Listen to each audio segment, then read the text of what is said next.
देखो भाई, कल हम पढ़ रहे थे relative stability of acyl derivative. तो जो स्टेबिलिटी का ऑर्डर था वो ये था हमारा, स्टेबिलिटी ऑर्डर। तो ये आया था हमारा स्टेबिलिटी ऑर्डर। अमाइड सबसे ज़्यादा, उसके बाद एस्टर्स, फिर एसिड एंड हाइड्रेट्स, और सबसे कम स्टेबल होते हैं वो होते हैं हमारे एसिड क्लोराइड। इनके रीजन हमने पढ़ लिए थे। उसके बाद अगर बात करें हम रिएक्टिविटी की, तो आपको पता है स्टेबिलिटी और रिएक्टिविटी एक दूसरे के इन्वर्सली प्रोपोर्शनल होते हैं। तो जो स्टेबिलिटी है वो किसके इन्वर्सली प्रोपोर्शनल होती है भाई? रिएक्टिविटी के। तो अगर हमें रिएक्टिविटी की बात की जाए तो जो जितना कम स्टेबल उतना ही ज़्यादा रिएक्टिव होगा। तो हमारे जो एसिड क्लोराइड्स है वो सबसे least stable compound, least stable acid derivative है, या फिर कार्बोक्सिलिक एसिड डेरिवेटिव है, तो सबसे ज़्यादा रिएक्टिव होंगे नेचर के अंदर। तो अगर रिएक्टिविटी ऑर्डर की बात की जाए, रिएक्टिविटी ऑर्डर, तो रिएक्टिविटी ऑर्डर क्या हो जाएगा भाई? सबसे ज़्यादा RC डबल बॉन्ड OCl, फिर उसके बाद कौन आ जाएगा? आपके anhydrides, double bond OC double bond OR, उसके बाद RC double bond OR dash, और उसके बाद RC डबल बॉन्ड ONH2। ये सबको पता है, ये अमाइड्स होते हैं, एस्टर्स, ये एनहाइड्रेट्स और एसिड क्लोराइड। ठीक है, तो जो जितना ज़्यादा रिएक्टिव होगा उसके ऊपर उतना ही ईजिली असाइल कार्बन के ऊपर अटैक हो जाएगा और उतना ईजिली हमारा लिविंग ग्रुप निकल जाएगा।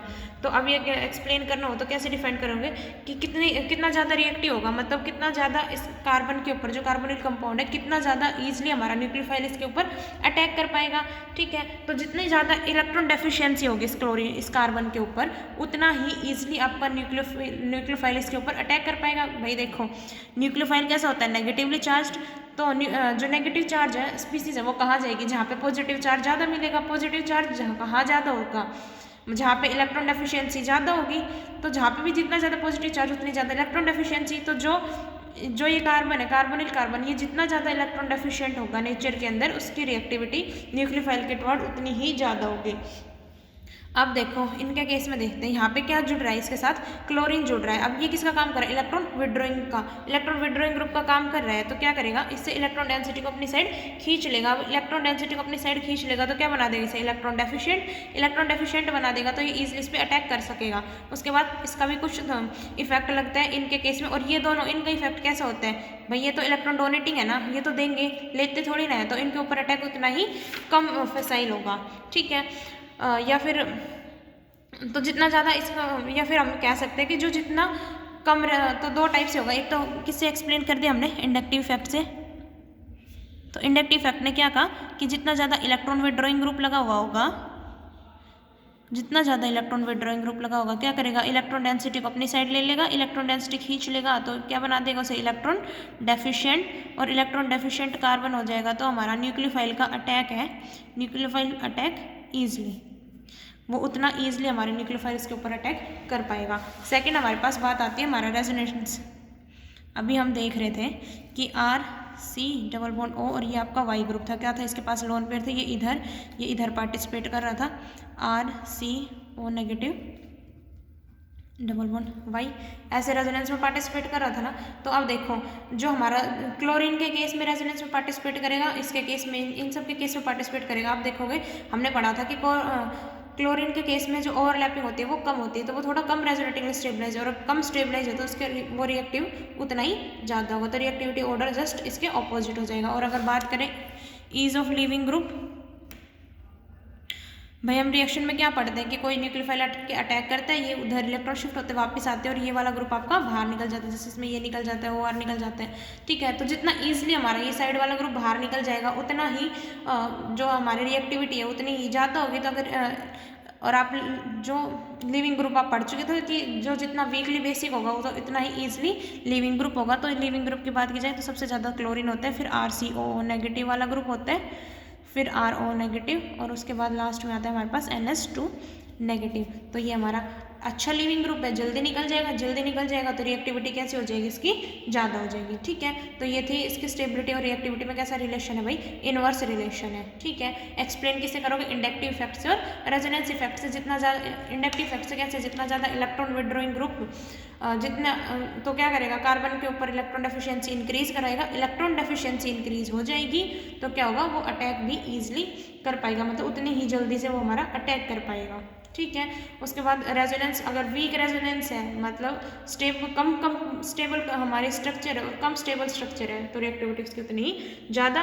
और लिविंग ग्रुप की बात करें तो ये आप मैंने पहले भी एक्सप्लेन कर चुके हो, इस लिविंग ग्रुप जितना ज़्यादा बेसिक नेचर का होता है उतनी ही उसकी लिविंग करने की टेंडेंसी कम होती है। ठीक है, तो ये बिल्कुल ऑपोजिट इसका हो जाएगा। उसके बाद हम देखते हैं कि इंटर कन्वर्जन।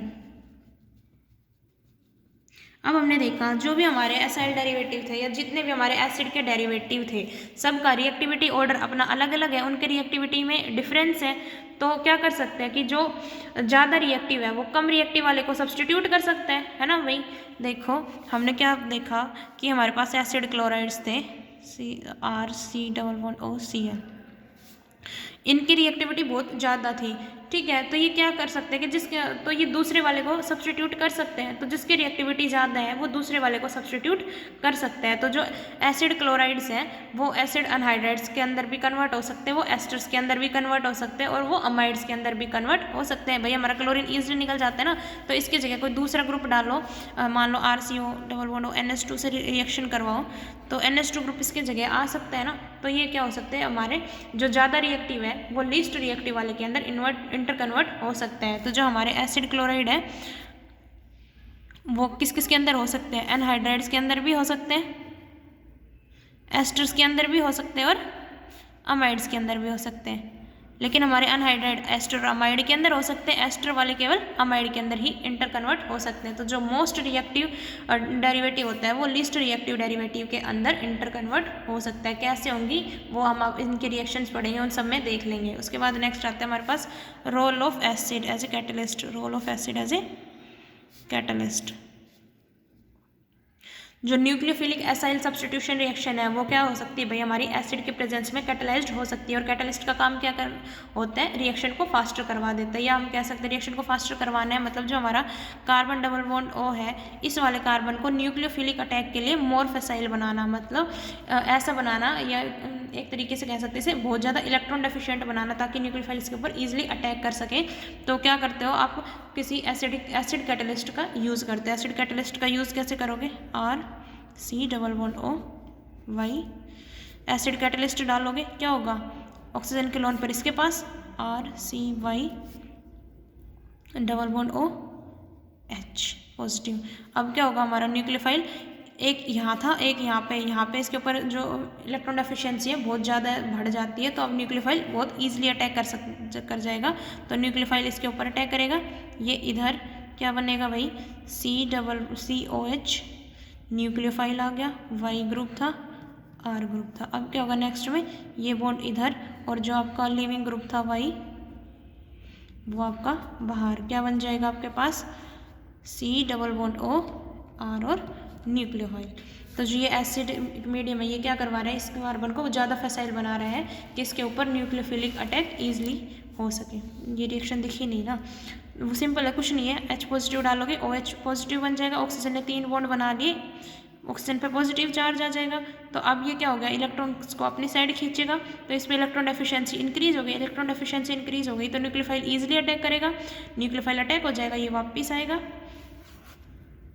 सिंपल हमारा जो था एसिड डेरिवेटिव कोई दूसरा वाला बनाना हो या जो भी रिएक्शन होगी वो हम देखेंगे वो इजीली हो सकती है। तो एसिड हमारे किसका काम करते हैं भाई, इनके केस में कैटलिस्ट का काम करते हैं। उसके बाद देखो हाइड्रोलिसिस, एसिडिक हाइड्रोलिसिस या basic hydrolysis of acid derivatives. तो एसिड डेरिवेटिव्स की एसिडिक हाइड्रोलिसिस देखेंगे सबसे पहले।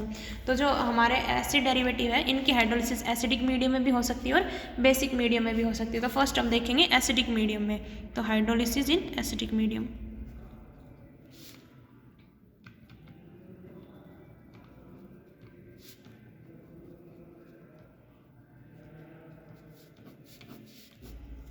एसिडिक मीडियम में अगर हाइड्रोलिसिस की बात की जाए RC⋅OY। एसिडिक मीडियम में H पॉजिटिव प्रोटॉन मिलेगा, कहाँ पे जाएगा, इस ये ऑक्सीजन के लोन पर, क्या बनेगा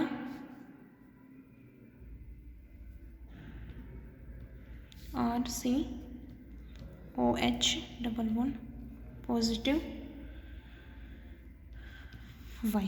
ठीक है, ऑक्सीजन पे पॉजिटिव चार्ज आ जाएगा। अब क्या कराना है, हाइड्रोलिसिस में वाटर का अटैक होगा तो वाटर OHH ऑक्सीजन के लोन पेयर कहाँ अटैक करेंगे, इस कार्बन के पास, ये इधर और ये इधर। क्या बनेगा भैया आपके पास RCOH बन जाएगा। इधर ये OHH ऑक्सीजन ने 3 बॉन्ड बना ले पॉजिटिव चार्ज, ये Y। अब एक हाइड्रोजन इसे स्टेबलाइज करा देगा, एक स्टेबलाइज करा देगा तो क्या बनेगा RCOH OH और Y। अब क्या होगा नेक्स्ट में, ये बॉन्ड इसके ऊपर और Y आपका बाहर, क्या बन जाएगा भाई RC डबल बॉन्ड O और OH। एसिड्स की जनरली क्या हो जाएगी फॉर्मेशन और यहाँ से HY आपका बाहर निकल जाएगा। ठीक है, तो ये थी हाइड्रोलिसिस अल्काइन एसिडिक मीडियम में। पता है ये रिएक्शन सिंपल है, मैकेनिज्म ये वाला आपने बहुत बार पढ़ा भी है। उसके बाद देखते हैं मैकेनिज्म ऑफ अल्कलाइन हाइड्रोलिसिस। तो हाइड्रोलिसिस इन बेसिक मीडियम, इन बेसिक मीडियम या फिर अल्कलाइन मीडियम।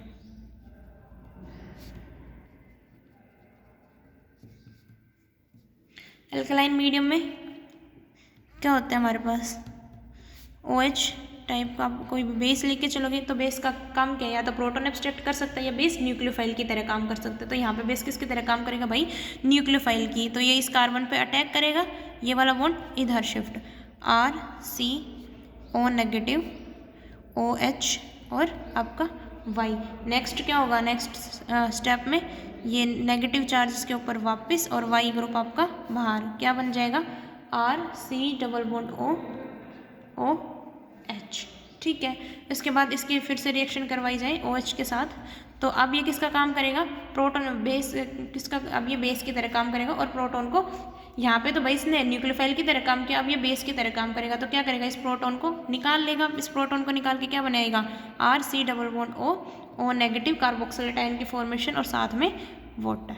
ये होती है आपकी बेसिक हाइड्रोलिसिस। तो सिंपल रिएक्शन यहाँ तक है। अब इसके बाद फिर से डालोगे तो अब ये किसका काम करेगा प्रोटॉन एब्स्ट्रैक्शन का। तो यहाँ से क्या कर लेगा, प्रोटॉन को एब्स्ट्रैक्ट करके H2O बना लेगा, ये कार्बोक्सिलेट आयन की जनरेशन हो जाएगी। ठीक है, तो हाइड्रोलिसिस करानी है, सिंपल OH अटैक कराओगे किसकी तरह, बेस किसकी तरह काम करेगा न्यूक्लियोफाइल की तरह काम करेगा, इसके ऊपर अटैक, ये वापस O नेगेटिव चार्ज वापस आएगा, Y ग्रुप आपका लीव कर जाएगा, RCOH एसिड्स की फॉर्मेशन हो गई। एसिड किसके अंदर, अब इसके अंदर फिर से बेस डालोगे तो अब बेस का क्या काम होगा प्रोटॉन एब्स्ट्रैक्शन का। तो क्या कर लेगा, प्रोटॉन को एब्स्ट्रैक्ट कर लेगा, कार्बोक्सिलेट आयन और प्लस वाटर की जनरली फॉर्मेशन करेगा।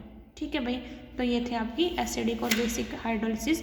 अब नेक्स्ट लेक्चर में हम शुरू करेंगे हमारे कंपाउंड्स, उन कंपाउंड्स के अंदर उनका नोमेनक्लेचर, उनकी प्रिपरेशन, उनकी फिजिकल और केमिकल प्रॉपर्टीज, रिएक्शन कैसे देखते हैं, स्पेसिफिक रिएक्शन, ये हम नेक्स्ट वीडियो से स्टार्ट करेंगे अपना।